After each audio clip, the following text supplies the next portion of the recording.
رہ گئی بات مسلمانوں کی تو نبی پاک صلی اللہ علیہ وسلم آپ نے فرمایا جو بندہ حج کر لے اللہ اس کا حج جب قبول کرتا ہے 400 بندوں کی شفاعت کر کے اپنی قوم میں سے وہ بندوں کو جنت کے اندر لے کے چلا جاتا ہے۔ ایک حاجی 400 بندوں کو لے کے جائے گا، اور حافظ کے بارے میں فرمایا 10 بندوں کی شفاعت کر کے جنت میں لے کے جائے گا، شہید شفاعت کرے گا، علماء شفاعت کریں گے، اولیاء شفاعت کریں گے۔ اور یہاں پر اتنی شفاعت کی باتیں، اور یہاں قرآن کی ایک آیت پڑھ کے یہ کہا جا رہا ہے میں قرآن چو داتا پہ ہاں سورہ مدثرہ اور یہ آخری ایتانے اور میں کہہ ہے یہاں کافران دے بارے مرے، یہی ہم کہتے ہیں کسی عالم کے پاس بیٹھتے تو وہ تمہیں بتاتا کہ ایک آیت پڑھ کے عقیدہ نہیں بنایا جا سکتا، باقی 6666 آیتیں بھی دیکھنی پڑتی ہے۔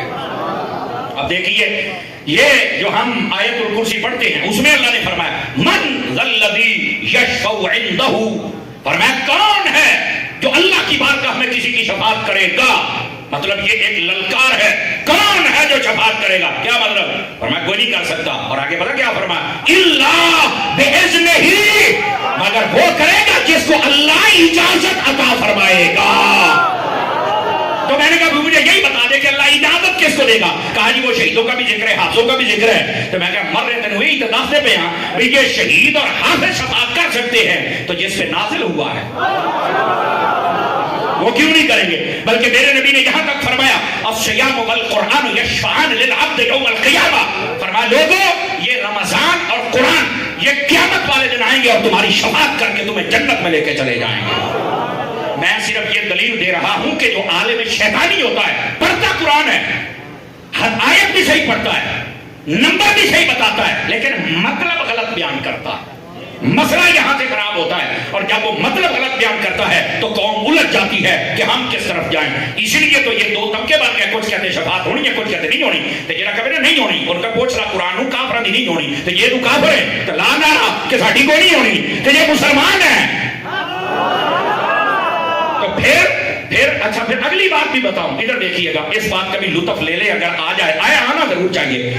نبی پاک کی جو شفاعت ہے نا وہ نیکوکاروں کے لیے بھی ہے، اس میں کوئی دوسری رائے نہیں ہے، نیک کی بھی شفاعت ہوتی ہے۔ اور یہ مفتی احمد یار خانیمی نے لکھا، صاحب بارے شریف لکھا، اعلیٰ حضرت نے لکھا کہ نیک کی شفاعت جب ہوگی تو اس کے ساتھ کیا ہوگا؟ وہ تو پہلے بخشی ہو جائے، فرمایا اللہ درجہ بلند فرمائے گا۔ نیک کی شفاعت کا یہ مطلب ہوتا ہے کہ اس کا درجہ بلند ہو جاتا ہے۔ تو فرمایا پھر یہ شفاعت اگر نیکوں کی بھی ہے ان کا درجہ بلند تو گناہگاروں کے ساتھ کیا ہوگا؟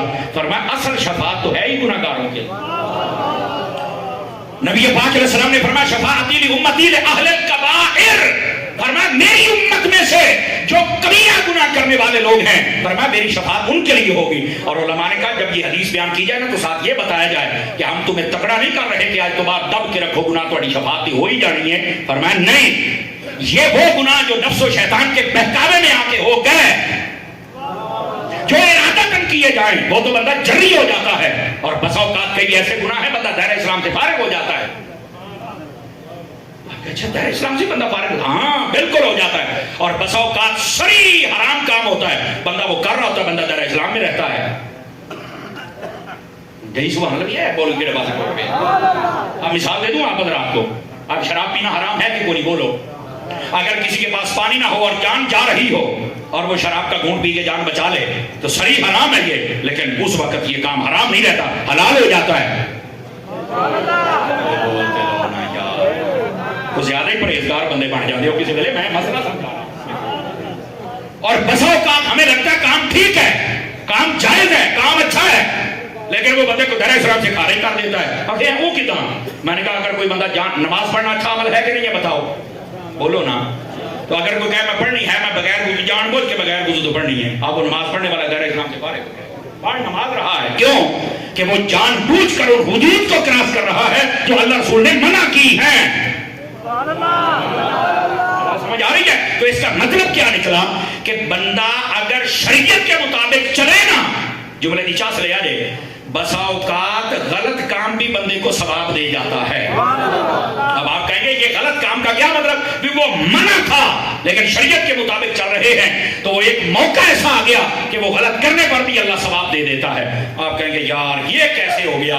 آپ کو پتہ ہے یہ باقاعدہ روایت میں موجود ہے، جھوٹ بولنا حرام ہے، کبیرہ گناہ ہے، لیکن فرمایا جب میاں بیوی آپس میں جھگڑ پڑے تو ان کی صلح کرانے کے لیے تو کو 2 جھوٹ بھی بولنا پڑے، یہ جھوٹ بولنا بھی تھوڑے واسطے ثواب دا سبب بن جاتا۔ تو میں کہتا ہوں شریعت کے مطابق چلو گے تو بظاہر وہ کام جو غلط نظر آ رہا ہے وہ بھی تمہارے لیے ٹھیک ہو جائے گا۔ اور بسا اوقات اگر شریعت کے مطابق نہیں چلیں گے تو جو صحیح کام ہے وہ بھی دین اسلام سے بندے کو خارج کر دیتا ہے۔ جیسا کہ کوئی بندہ وضو نہ کرے کہ میں نماز پڑھ لی، وہ نماز چنگا کام ہے پر اونج پڑھ جنج مالکانی آنکھیں ہے، سمجھ آ رہی؟ تو شریعت اصل اصول ہے، یہ اصل راستہ ہے، تاکہ تو نہیں یہاں بدلا۔ تو میری جان بات یہ بتلا رہا ہوں کہ اگر آپ قرآن مجید پڑھیں گے تو پھر اس کو سمجھنے کے لیے آپ کو علماء کی ضرورت ہے، اور اگر آپ علماء سے پیچھے بھاگیں گے تو آپ کبھی قرآن کو صحیح سمجھ سکتے نہیں۔ اب آ جائیے میں آپ کو مسلم شریف ایک حدیث سناتا ہوں۔ اے مڑیا موبائل چو نکلو پوتا ہے نا کالے ادھر میرے ویکھ سویر دا ویچ ہی بڑیا بیٹھا ہے۔ ایک تو موبائل لگے نے کیمرے جائے بھج کے ویڈیو اتنے ہی کلپ ہے، حضرت صاحب نے فلانے کی چھترول کر دی، فلانے کی نیٹ والے وہ بندے دے پتر بنیا کرو، یہ سمجھانا ساری ذمہ داری ہوتی ہے، پر تسی غلط جملے نہ لکھیا کرو۔ یہ چاہتے کہ ویورشپ تے تسی ڈالر کما کے آخرت دی لعنت بھی کماؤندے ہو، تو اس طرح نہیں کرنا چاہیے۔ تو یہ جتنے یوٹیوبر ہیں ان کو بیماریاں ہوتی ہیں، تو یہ پیغام دور تک جائے گا، اچھے انداز سے جانا چاہیے کہ ہم جس کو سمجھاتے ہیں اس کا بھلا کر رہے ہیں، کہ نہیں دوروں آج گیا ہے کہ ساڈی سن لے، بولو نا سبحان اللہ پیار کے ساتھ۔ تو اس بات سے یہ بڑی عجیب و غریب جملے لکھ دیتے ہیں کہ فلانے دی چھترول، فلانے دی چھترول، وہ پھر لوگ کی کہتے ہیں بھی شاید سارے دی چھترول ہی کرتا ہے۔ حالانکہ تسی ساڑی گھنٹہ تقریر سنو گے تو کسی نتیجے لگو گی جس گل سنی کی ہے، سمجھ آ رہی؟ میں صرف ابھی عالم ربانی اور عالم شیطانی یہ فرق بتا رہا ہوں، اور عالم شیطانی جیسے واردات ڈالتا ہے یہ اس کی واردات پکڑ کے تمہیں بتا رہا ہوں کہ بات کافر کی ہوتی ہے اور وہ مسلمانوں پہ فٹ کر دیتا ہے، اور یہی خارجیوں کا طریقہ ہے۔ بات بتوں کی ہوتی ہے وہ فٹ اللہ کے ولیوں پہ کر دیتا ہے، اور یہی خارجیوں کے بچے کا کام ہے کہ وہ کمرے میں بند بیٹھا ہے، بات بتوں کی ہوتی ہے فٹ داتا صاحب پہ کر دیتا ہے۔ سمجھ آ رہی ہے میری بات کی؟ تو اس بات سے جزاک اللہ، اس بات سے ہمیں سمجھنا چاہیے کہ ہم نہ خارجی ہے نہ رافضی ہے، ہم کون ہیں؟ سنی مسلمان ہیں، جزاک اللہ۔ اور یہ سنی مسلمان جو ہوتا ہے یہ اصل حقائق کو پڑھ بھی سکتا ہے، بیان بھی کر سکتا ہے۔ مسلم شریف سے حدیث سنا دوں اگر آپ کی توجہ ہو تو، بولیے ذرا سناؤں میں یہ حدیث شریف؟ ادھر دیکھو سارے میرے حال میں پھر تم حدیث سناواں۔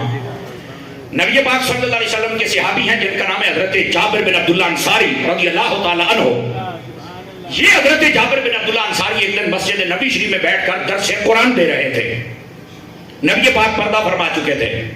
آپ کی توجہ پھر دائیں بائیں ہو رہی ہے، میں چاہتا ہوں تھوڑا توجہ کیجیے۔ مسلم شریف میں روایت ہے، آپ درس قرآن دے رہے ہیں نا، تو درس قرآن دیتے ہوئے جیسے آپ بیٹھے ہیں، کوئی بھی ایسا ویسا بیٹھو، ہمیں تو نہیں پتا ہوتا کیسے بیٹھے ہیں، اللہ کرے سارے چنگے دانے ہون، لیکن بسوں کہتا ہوں نا بھی سن دے مولوی کی کہندا، تو میں کہا کان کھول کے سن کی کہندا ہے، توجہ کرنا۔ تو وہ نا حضرت پیر صاحب میں آپ کی بھی توجہ چاہ لیتا ہوں۔ آپ بات بیان کر رہے تھے، نبی پاک صلی اللہ علیہ وسلم کی شفاعت کی بات چل پڑے، تو آپ نے فرمایا قیامت والے دن آقا کریم صلی اللہ علیہ وسلم 70,000 بندوں کی شفاعت کریں گے، اور پھر وہ 70,000 وہ ہوں گے کہ ہر بندہ آگے 70,000 کو اور بخشوا کے جنت میں لے کے جائے گا۔ اب جب یہ بات یہ بیان کی نا تو ایک منڈا بھی چوک نے کہا حضرت میں سوال کرنا ہے۔ آپ نے کہا کیجیے بھائی، مسلم شریف ہے۔ اور یہ حضرت یزید الفقیر رحمت اللہ تعالی علیہ، آپ کا نام وہاں پر مینشن ہے، یہ آپ نے اس روایت کو بیان کیا ہوا ہے۔ اب جب آپ نے حضرت جابر بن عبداللہ انصاری نے یہ بات بیان کی تو اس شخص نے سوال کیا، وہ کہنے لگا جی قرآن مجید میں تو کچھ اور ہے، آپ تو کہہ رہے ہیں 70,000 بغیر حساب کے بغیر، قرآن تو کہتا ہے سب کا حساب ہوگا، سب کو اس مرحلے سے گزرنا پڑے گا۔ تو حضرت جابر سمجھ گیا کہ اے نا ایک کسی 2 نمبر بندے کو بہ کے آیا ہے کہ اے ذرا یہ دماغ ہل گیا ہے، یہ عقیدہ بگڑ گیا ہے۔ آپ نے نا قرآن مجید بند کر دیا اور اسے کہا کہ ذرا وہ آیت پڑھنا کون سی ہے جو تجھے سمجھ آئی ہے۔ اس نے پتا کون سی پڑھی، وَإِن مِّنكُمْ إِلَّا وَارِدُهَا كَانَ عَلَىٰ رَبِّكَ حَتْمًا مَّقْضِيًّا۔ اس نے یہ آیت پڑھی، اس نے کہا جی اللہ رب العزت فرماتا ہے ہمارا حتمی فیصلہ ہے، ہم نے یہ فیصلہ کر دیا ہوا ہے۔ توجہ ہے جی حضرات، کیا کہ یہ جو سارا مرحلہ ہے، یہ میزان والا، یہ پل صراط والا، یہ اعمال تلنے والا، یہاں سے گزرنا پڑے گا۔ وَإِن مِّنكُمْ إِلَّا وَارِدُهَا كَانَ عَلَىٰ رَبِّكَ حَتْمًا مَّقْضِيًّا، تیرے رب کا حتمی فیصلہ ہے، ہر بندے کو اس مرحلے سے گزارا جائے گا۔ اب سوچئے ذرا، اب وہ قرآن کی آیت پڑھ رہا ہے، کہنا نہیں قرآن ہے، ہر بندے نو صاحب دے تسی کہندے بغیر صاحب تو بخشیا جائے گا تے تسی ایویں مرزے دی گل سن کے پریشان قرآن پڑھدا ہے سیابی دے سامنے بھی جنے پڑھیا سی قرآن ہی پڑھیا سی سبحان اللہ یہ کوئی نواں کام نہیں ہے آپ ذرا جواب سنیے حضرت جابر بن عبداللہ انصاری نے سنا نا تو سن کے مسکرا پڑے آپ نے فرمایا او کاکا او یا ایک آیت پڑھی ہو یا اور بھی قرآن آؤں گئی اب یہ بات سمجھیے ذرا جن کا کیا مطلب فرمایا قرآن کی یہ آیت تو تم نے پڑھ لی کہ ہر بندے کو اس مرحلے سے گزرنا پڑے گا تو کیا یہ قرآن کی یہ کی آیت ہے باقی قرآن بھی ہے کہا ہے تو فرمایا اور پڑھ ہو سکتا ہے اللہ نے کسی کو استثنائی صورت بھی دی ہو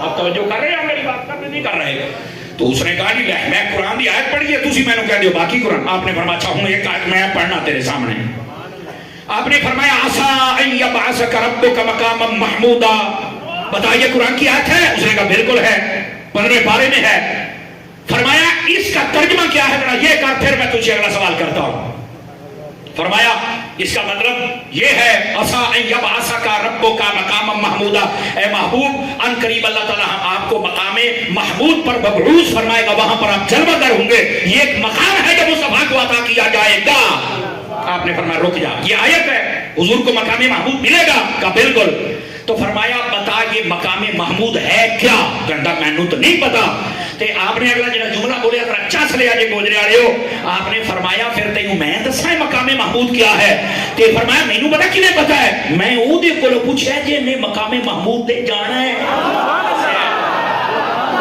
یہ اس مصطفیٰ نے بتایا ہے ہن میں دساں مقام محمود کیا ہے اس نے کہا جی حضرت آپ بتائیں گے تو بڑی اچھی بات ہو جائے گی انہوں نے ساجدہ نہیں تھی چونکہ وہ تو باہر سے آیا تھا اور پتہ نہیں کسی خارجی نے اس کا ذہن بنا دیا کہ کوئی شفاعت نہیں ہوگی اور یہ جو سامنے ہے یہ رسول اللہ کا شاگرد ہے نبی پاک سے ڈائریکٹ پڑھنے والا ہے اب انہوں نے کہا جی آپ بتائیے پھر آپ نے فرمایا دیکھو جو تم بات کر رہے ہو اب ادھر دیکھو جو تم بات کر رہے ہو کوئی بھی تیری بات ماننے کے لیے تیار نہیں ہے اور جو میں کروں گا یہ سارے اس کی تصدیق کریں گے آپ نے سب صحابہ سے کہا ہے صحابہ بتاؤ نبی پاک نے جو فرمایا کہ یہ مقام محمود اللہ مجھے عطا کرے گا تو کیا ہم نے پوچھا نہیں تھا نبی پاک سے کہ حضور مقام محمود کیا ہے تو کیا نبی پاک نے کہا نہیں تھا کہ مقام محمود وہ ہے جہاں پر کھڑے ہو کر میں اپنی امت کی شفاعت کروں گا اور اللہ تعالیٰ مجھے اجازت دے گا کہ یہ 70,000 لوگ ہیں ان کی شفاعت کر کے ان کو جنت میں لے کے چلے جاؤ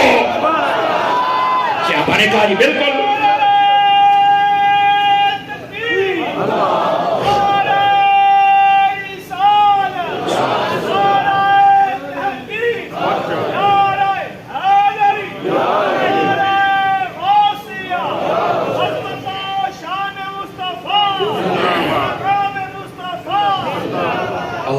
اکبر حضرات گرامی توجہ ہے آپ سب حضرات کی آواز ذرا سبحان اللہ اتنی کہیں کہ پیر صاحب تک آواز آ جائے ذرا بولیے سبحان اللہ اس انداز کے ساتھ ضرور بولا کریں اب حضرت جابر بن عبداللہ انصاری رضی اللہ تعالیٰ عنہ آپ نے جب یہ فرما دیا تو پھر ہوا کیا اب وہ بندہ چپ ہو گیا کہنے کا اچھا یہ مقام محمود ہے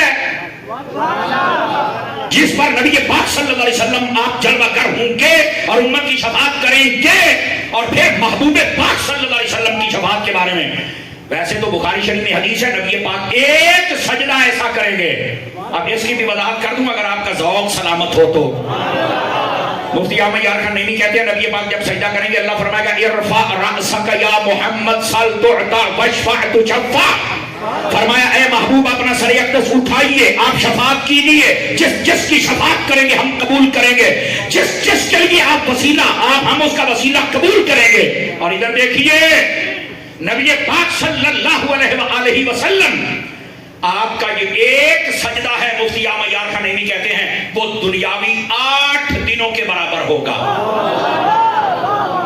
صدقے جامع جڑے چوک بیٹھے دنیاوی 8 دنوں کے برابر ایک سجدہ ہوگا اور فرمایا اللہ کی ایسی ہم تو ثنا بیان کریں گے رب خود فرمائے گا سونیا اے سجدہ کر کے تو میں نے راضی کر چھڑیا پر ہوں سیر چکے نا میں تیرے تے راضی ہو گیا آج مانگنا کی منگنے فرمایا حبیب جو مانگو گے ہم عطا فرمائیں گے تو یہ محبوب پاک علیہ السلام کا ایک سجدہ دنیاوی 8 دنوں کے برابر اور پھر حضور یہاں شفاعت کریں گے کتنے ہزار بندوں کی تو آپ نے کہا تو جس کا انکار کر رہا ہے وہ تو قرآن کی آیت اور اس کی تفسیر میں ساری بات موجود ہے. اللہ اکبر. جب آپ نے یہ بات بیان کی تو وہ شخص چپ ہو گیا. اس کے بعد حضرت جابر بن عبداللہ انصاری رضی اللہ عنہ آپ نے فرمایا کہ جب قرآن مجید کو بیان کیا جائے تو پہلے پورا قرآن کسی سے پڑھا جائے, سمجھا جائے, پھر بیان کیا جائے.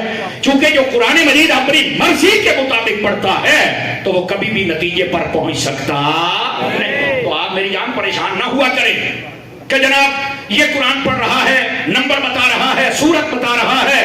بھائی سورت کا نمبر بھی ٹھیک ہے, آیت کا نمبر بھی ٹھیک ہے, سپارے کا نمبر بھی ٹھیک ہے, لیکن جو مطلب بیان کر رہا ہے میری جان وہ غلط مطلب بیان کر رہا ہے. اس لیے مرزے سے اتنا متاثر ہونے کی ضرورت نہیں ہے. نمبر بھی ٹھیک ہے, حدیث بھی ٹھیک ہے, متن بھی ٹھیک ہے, مطلب غلط بیان ہوتا ہے.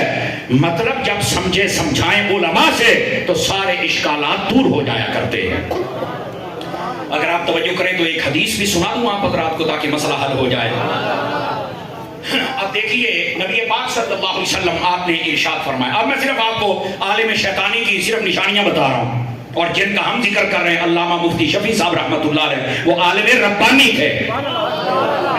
یہ وہ ہستی جنہوں نے ساری زندگی فروغ علم کے لیے اپنی زندگی کو وقف کر دیا. اور میں سمجھتا ہوں کہ یہ نقش بندیوں کا چراغ تھا اور پیر چراغ علی کا چراغ تھا. اور ایسا چراغ بھائی جو پہلے ہی علی کا چراغ ہو تو ان کی روشنی کو کون کم کر سکتا ہے. اس روشنی کو جب ایک چراغ کی صورت میں ٹوبا ٹیک سنگھ کو عطا ہوا تو پھر ان کا نام بھی آب حیات رکھ دیا گیا. اور بہت سارے کم لوگ ہیں جنہوں نے دین کے لیے اور بالخصوص نظام مصطفیٰ کے لیے محنت کی. پاکستان میں مجھے دو بندوں کے بارے میں معلوم ہے. ایک علامہ عبدالستار خان صاحب نیازی رحمۃ اللہ علیہ, انہوں نے ارادہ کیا ہوا تھا نیت کہ جب تک میرے ملک میں نظام مصطفیٰ قائم نہیں ہوگا میں کبھی شادی نہیں کروں گا. اتنی محنت کی دن رات. کہتے ہیں کہ میں شادی تو کر سکتا ہوں, حضور کی سنت ہے, پر میں حق حقوقی ادا کرتا رہا تو پھر یہ محنت کون کرے گا. علامہ عبدالستار خان صاحب نیازی نے شادی نہیں کی, فرمایا جس دن نظام مصطفیٰ قائم ہو گیا اس دن ہم شادی کریں گے. اور پتہ ہے اس جنے نے کتنی محنت کی تھی. کوئی دن اور رات ایسا نہیں ہوتا تھا جب یہ بندہ جلسہ یا میٹنگ نہیں کرتا تھا. اور جب مدینہ شریف میں جاتے تھے تو اس دن اسپیشل تیاری کر کے بہت بڑی تورے والی پگڑی باندھ کے تو پھر حضور کی بارگاہ میں سلامی کے لیے. ویسے 7 فٹ تک جوان سی. تو جب آپ جاتے تھے تو ایک دن ایک درویش نے پوچھ لیا, اس نے کہا جی فلاں ایک بادشاہ آتا تھا, یہاں میں نے ہسٹری پڑھی ہے, تو جب آتا تھا تو فقیرانہ لباس پہن کے آتا تھا اور آگے کہتا تھا حضور بادشاہ میں اوتھے آئی تھے نہیں, یہاں میں آپ کے در کا فقیر ہوں آئی تھی کرتا تھا, اور آپ جب آتے ہیں تو نیا کپڑا کاٹن کا سوٹ ایڈی تورے والی پگڑی بن کے ہوتے ہو. فرمایا وہ اس کا عشق ہے کہ وہ اظہار کرتا ہے کہ حضور میں آج اپنی ساری بات چھوڑ کر فقیری آپ کے سامنے ظاہر کر کے اپنے عشق کا اظہار کر رہا ہوں. فرمایا میرے عشق کے اظہار کرنے کا انداز یہی ہے کہ میں جب پوری دنیا میں نظام مصطفیٰ کی بات کرتا ہوں جتنے کافر ہیں انگریز ہیں وہ سارے میری مخالفت کرتے ہیں, وہ مجھے قتل کرنے کی بھی سازش کرتے ہیں, وہ میری پگڑی کا توڑا نیچے کرنے کی بھی کوشش کرتے ہیں, پر جب وہ نہیں کر سکتے تو میں پھر سال کے بعد حضور کے در پہ آ کے ہنج پگڑی باندھ کے کہنا حضور اے جڑیاں ساڈی شان و شوکت ہے یہ ساڈی وجہ تو نہیں ہے تہاڈی وجہ تو ہے. دیکھو حضور تہاڈا غلام کتنی ٹھاٹھ نال آیا تہاڈی بارگاہ دے اندر.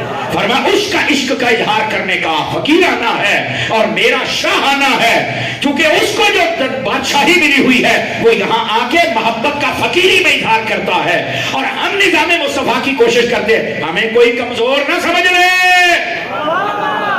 ہم یہاں آ کر اپنے پوری بادشاہی کا اظہار کرتے ہیں کہ حضور ساریاں ٹھاٹھاں تہاڈی وجہ دے نال سانو عطا کیتیاں. ایک یہ بندہ جس نے شادی نہیں کی, اور دوسرے مفتی شفیع صاحب رحمۃ اللہ تعالی علیہ تھے, انہوں نے بھی ساری حیاتی شادی نہیں فرمائی تھی. سمجھ آ رہی ہے, ساری زندگی اپنا ایک ایک دن وقف کر دیا تھا دین متین کی خدمت کے لیے. آج یہاں پر بھی کئی حضرات بیٹھے جنہوں نے ان کی زیارت کی اور چند دن شرف تلمذ حاصل کیا. کیا وہ بندہ درویش تھا, صوفی تھا؟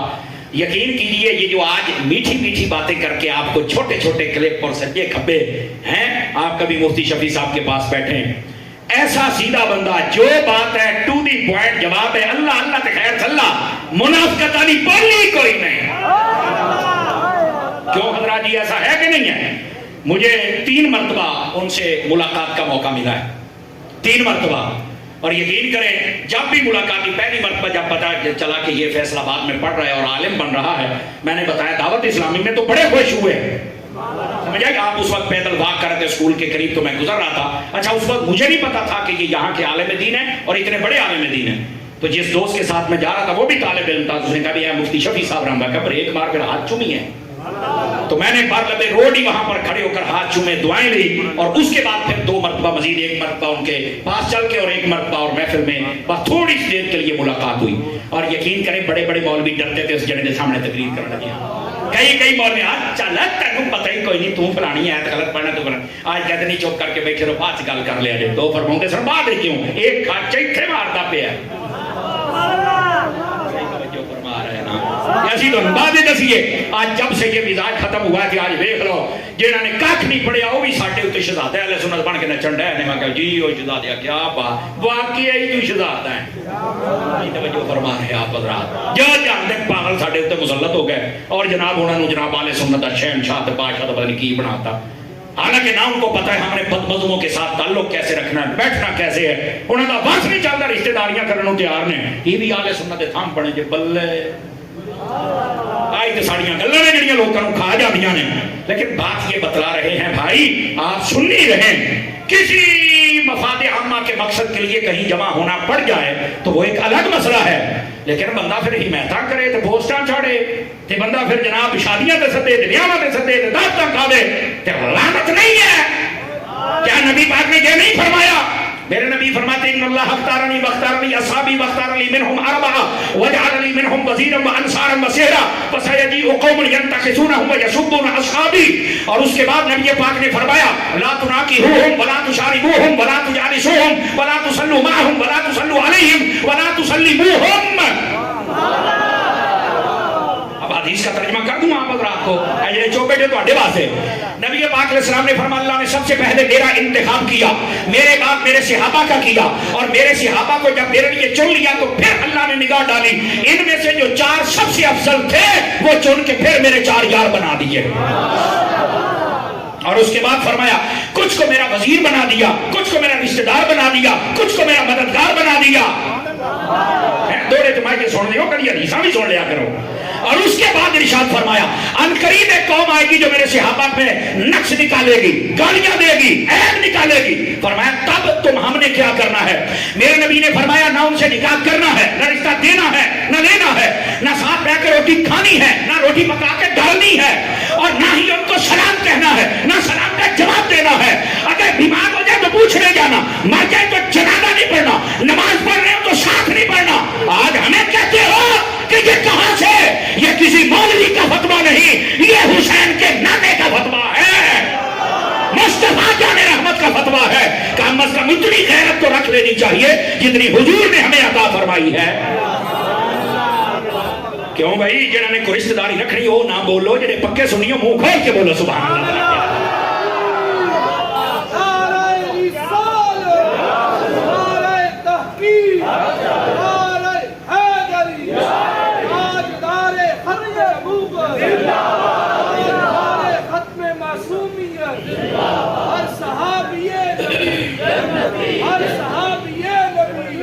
بھائی توجہ ہے حضرات، جس کی توجہ ہے ذرا سبحان اللہ فرمائے نا. جو کئی چوک بیٹھے ہیں جناب حوصلہ کیا کریں آپ حضرات. دیکھیں یار نبی پاک کا فتویٰ ہے، اس کے مطابق کون مولوی پیر نقیب ناتھ خان پورا آتا ہے اسے قبول کر لینا نہیں ہے. پرانجا جو ان کا نہیں وہ ہمارا پیر، اتنی سی بات ہے.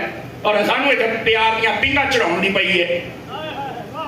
اور پھر اتنا کچھ ہونے کے باوجود اگر ہم آنکھیں بند کریں تو پھر وہ صرف کبوتر والا حال ہے جڑے بلی نو ویکھ کے اکھاں بند کر دیا، مر رہے انہیں کھا تو تیری جانے پر اکھاں طرح بند کر.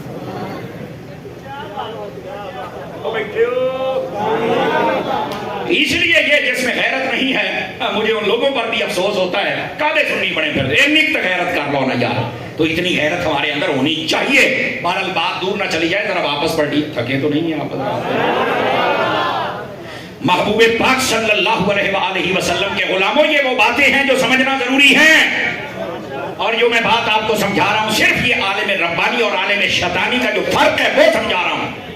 اب احادیث میں جو نبی پاک نے فرمایا اس کا مطلب اور ہوتا ہے، لوگ اور بیان کرتے ہیں. اجازت ہو تو ایک حدیث سنا دوں آپ حضرات. اور یہ جتنے مفتی صاحب قبلہ کے شاگرد بیٹھے ہیں آپ اگر ان سے پوچھیں یا جن نے ملاقات کی ان سے پوچھیں کہ مسئلہ جب بیان کرتا شاگرد ہوتا تھا، پیر ہوتا تھا، خطیب ہوتا تھا، ناخوان ہوتا تھا، تو وہ ببانگ ظہر مسئلہ بیان کرتے تھے. اور